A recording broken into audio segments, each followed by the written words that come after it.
Hello all, welcome to LTX classes.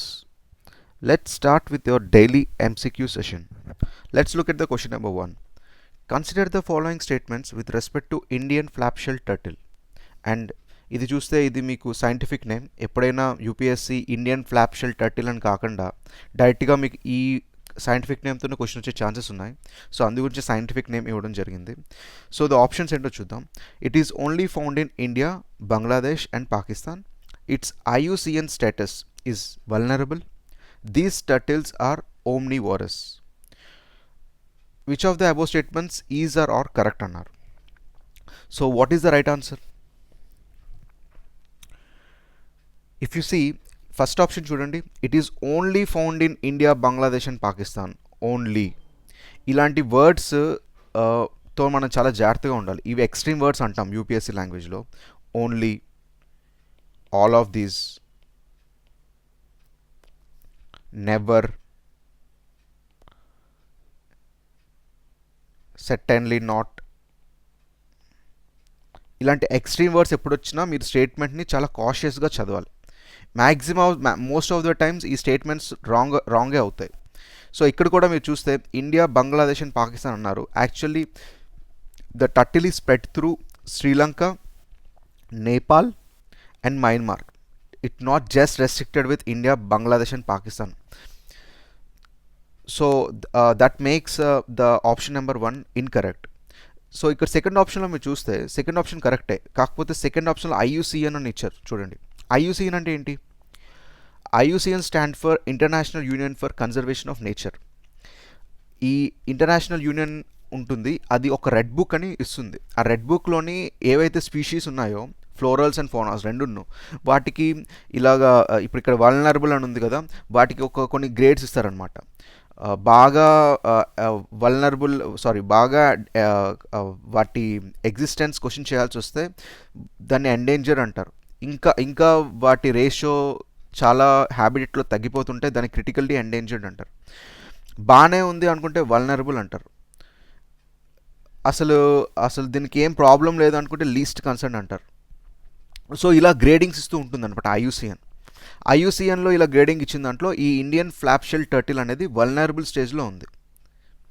Okay, so ఇప్పుడు ఈ ఐయుసిఎన్తో పాటు మనం అంబ్రెల్లా టర్మ్స్ కొన్ని చూస్తే సైట్స్ అని కూడా ఉంటుంది. Convention for international trade for endanger species, ఇందులో కూడా ఈ టర్టిల్కి అపెండిక్స్ 2లో పెట్టారు. ఇందులో వేరియస్ అపెండిక్సెస్ ఉంటాయి. ఇప్పుడు ఎలా అయితే ఇక్కడ ఈ స్టేటసెస్ ఉన్నాయో, డిఫరెంట్ స్టేటసెస్ ఐయుసిఎన్లో, సైట్స్లోని అపెండిక్స్ ఉంటాయి. ఈ అపెండిక్స్ సెకండ్ అపెండిక్స్లో ఉంది. సో అలాంగ్ విత్ దిస్ ఇప్పుడు మనకి వైల్డ్ లైఫ్ ప్రొటెక్షన్ యాక్ట్ ఉంది. వైల్డ్ లైఫ్ ప్రొటెక్షన్ యాక్ట్లో కూడా ఇప్పుడు ఈ టర్టిల్కి ఇచ్చిన ప్లేస్ ఏంటంటే Schedule 1.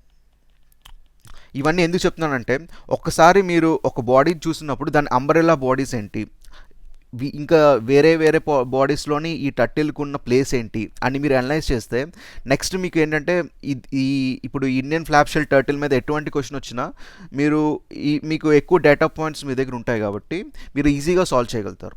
Not just restricting to the question, you have to widen your horizons. అప్పుడు మీకు క్యాపబిలిటీస్, సాల్వింగ్ ఎబిలిటీస్ చాలా పెరుగుతాయి. ఇప్పుడు ఇంకా మనం చూస్తే దట్ దీస్ టర్టిల్స్ ఆర్ ఓమ్నివోరస్ అన్నారు. ఓకే, ఇది ఇట్స్ ఎ ఫ్యాక్ట్. సో ఇప్పుడు ఈ కాంటెక్స్ట్, అసలు ఈ క్వశ్చన్ అసలు మనం ఎందుకు తీసుకుందామో చూద్దాం. ఇక్కడ చూడండి, this article had taken from the Hindu. ఇక్కడ మెన్షన్ చేశారు this is the Indian flapshell turtle. దాని రేంజ్ ఏంటి, అది ఎక్కడెక్కడ ఉంటుంది, ఇప్పుడు ఇక్కడ తెలంగాణలో కూడా దొరికిందంట. నెక్స్ట్ దీన్ని కన్జర్వేషన్ ప్రాసెస్ ఏంటి అదంతా మెన్షన్ చేశారు. So this what prompted us to take up this question. So along with this ఇప్పుడు ఇంకా మనం డీటెయిల్స్లోకి వెళ్తే, ఇప్పుడు గవర్నమెంట్ కూర్మా యాప్ అని ఒక యాప్ లాంచ్ చేశారు just for the conservation of various turtles. So ఇంకా మీకు వరల్డ్ టర్టిల్స్ డే అని ఒక డే సెలబ్రేట్ చేసుకుంటాం, వరల్డ్ టర్టిల్స్ డే. సో ఈ డే ఎప్పుడు సెలబ్రేట్ చేసుకుంటాం, ఎవరికైనా ఐడియా ఉంటే just comment in the down below, will just look it out. Next, so the next question is, the World Press Freedom Index is an annual ranking of countries compiled and published by, and the options: World Economic Forum, Amnesty International, economics group, Reporters Without Borders. And what is the correct answer? The correct answer is D, Reporters Without Borders. It's a factual question, but this indices చాలా important మనకి చదువుకోవడానికి. ఈ ఇండిసెస్సే కాదు, various indices అన్ని ఇంపార్టెంట్సే. మనకి ఒక 1 month back 2 months back మనకి global hunger index వచ్చింది. దాంతోపాటు మీకు కరప్షన్ పర్సెప్షన్ ఇండెక్సెస్ వస్తాయి. అలా వేరియస్ ఇండెక్సెస్ మనకి వేరే వేరే ఆర్గనైజేషన్స్, ఇంటర్నేషనల్ ఆర్గనైజేషన్స్ రిలీజ్ చేస్తాయి. I'm so sorry, international organisations అన్ని రిలీజ్ చేస్తాయి. రిలీజ్ చేయడం ఏంటంటే ఇండియాలో కాకుండా అవి వేరే బాడీస్లో లాంచ్ చేస్తున్నారు కాబట్టి వాటికి మన ఇండియన్ స్టేక్, మన ఇన్ఫ్లుయెన్స్ చేసే రేంజ్ తక్కువ ఉంటుంది కాబట్టి వాటికి మనం ప్రామినెన్స్గా తీసుకుంటాం. అది ఒక్క ఇండియాకే కాదు, అన్ని వేరియస్ కంట్రీస్ కూడా లాంచ్ చేస్తుంది.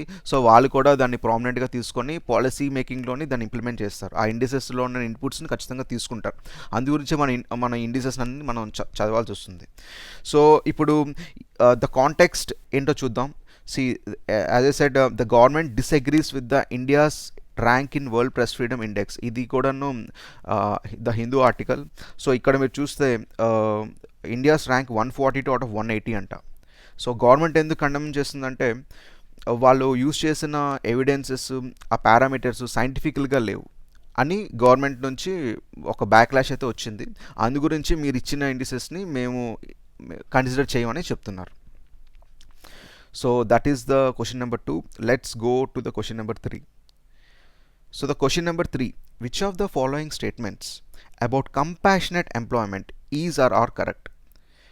Compassionate and the options: compassionate employment is not a matter of right. Dependent family of missing government employees can be considered for compassionate employment. And what is the correct answer? ikkade undi.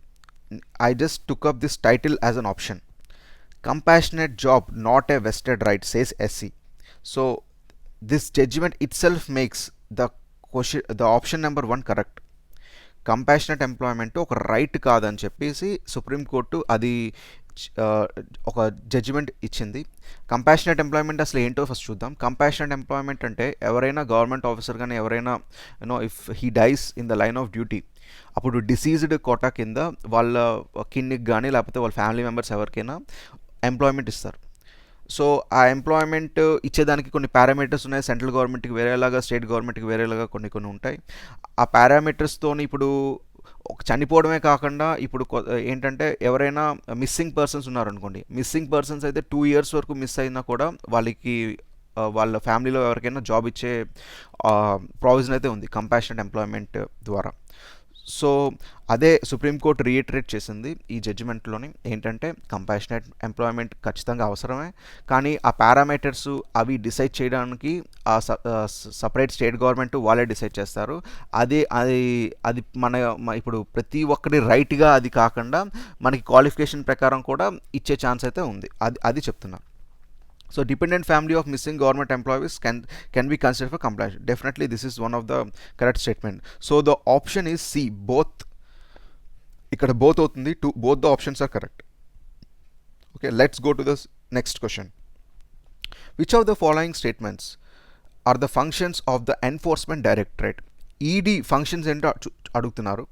The enforcement directorate, the investigating violations of FEMA Act and provisions, the investigating offences of Prevention of Money Laundering Act 2002 PMLA provisions, processing case of fugitives from India under Fugitive Offenders Act 2018, and the last option is ED is officially India's officially designated single point of contact for liaison with Interpol.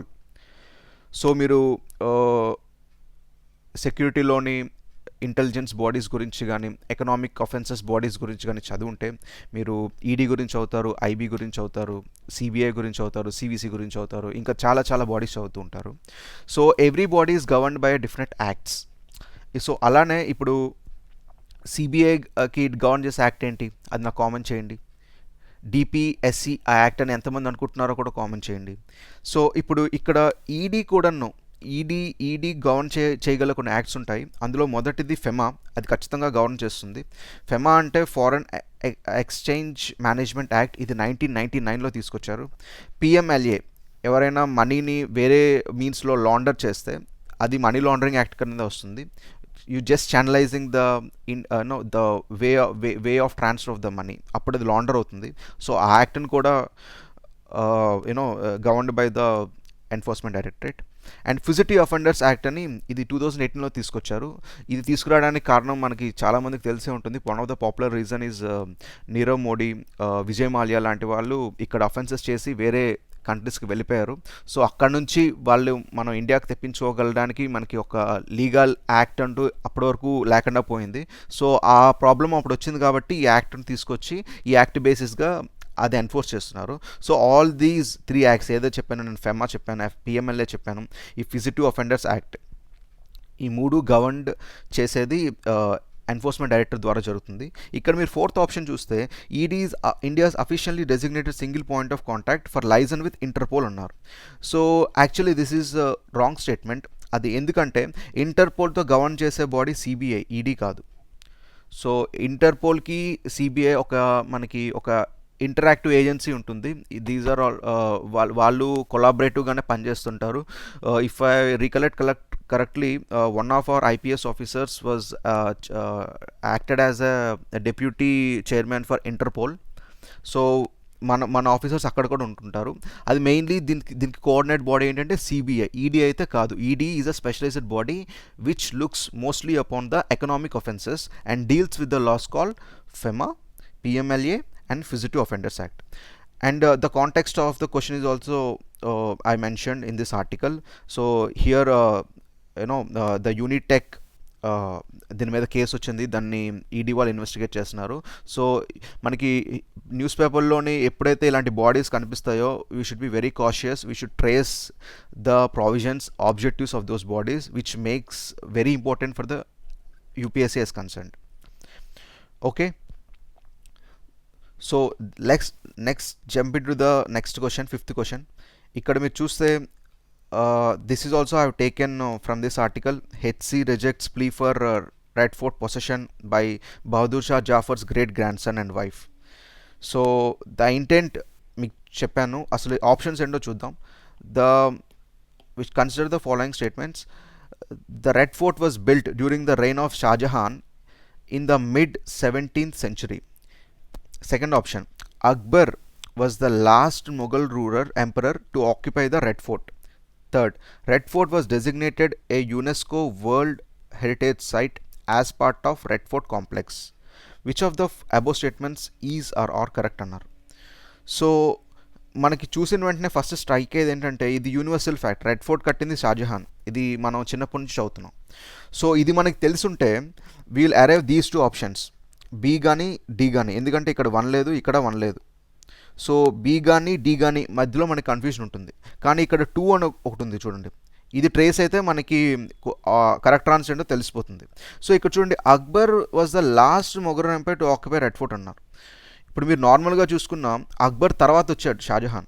So Shahjahan కడితే అక్బర్ ఎలా last ruler అవుతాడు? So that makes the second option wrong. And more over మీరు అలా చూసుకున్నా, మీరు if you read 1857 revolt మీరు చదువుంటే అక్కడ మనం బహదూర్ షాని ఒక టిట్యులర్ హెడ్గా పెట్టుకొని మూవ్మెంట్ రన్ చేసాం. అప్పుడు మనకి సిపాయిస్ మ్యూటినీ జరిగినప్పుడు Bahadur Shah we made him as a titular head, as a leader of that movement. అది మనం రన్ చేయడం జరిగింది. సో అలా చూసుకుంటే బహదూర్ షా మనకి లేటర్ మొఘల్స్లోని he would be the last Mughal empire అవుతారు. సో దట్ అలా మీరు ఆ లాజిక్ అప్లై చేసినా కూడాను you will just make the second option wrong. So then you will arrive to the only option called B which is 1 and 3. ఇక్కడ చూస్తే third option ఏంటో చూద్దాం. The Red Fort was designated a UNESCO world heritage site as part of the Red Fort complex. ఇప్పుడు world heritage sites చాలా ఉంటాయి, అలానే red ఫోర్ట్ని కూడా UNESCO వాళ్ళు వరల్డ్ హెరిటేజ్ సైట్లో పెట్టారు. It is a well known fact also. So ఇలా ఇప్పుడు if you eliminate the second option you will arrive the option called B 1 and 3. And the intent of the question I already told you, because of the plea by one of the family members of the Bahadur Shah Jafar seeking the possession of the Red Fort. So that is it for today. ఇప్పుడు నేను మీకు కొన్ని questions post చేశాను. ఒకటి ఏంటంటే world turtles day అది ఎప్పుడు celebrate చేసుకుంటాం. సెకండ్ వన్, సిబిఐ ఏ యాక్ట్ ద్వారా కాన్స్టిట్యూట్ చేయబడింది? ఇది రిజల్యూషన్ బాడీ. అసలు ఏ యాక్ట్ ద్వారా ఇది రిజల్యూషన్ చేయబడింది? సో నాకు కామెంట్ చేయండి. ఇక్కడ కామెంట్స్లోని మీ ఆన్సర్స్ చెప్పండి. And before I ending the session, you know what to do let us know your support by liking the video, share the comments, and don't forget to hit the subscribe button. And see you in the next editorial session. Good luck, all the best.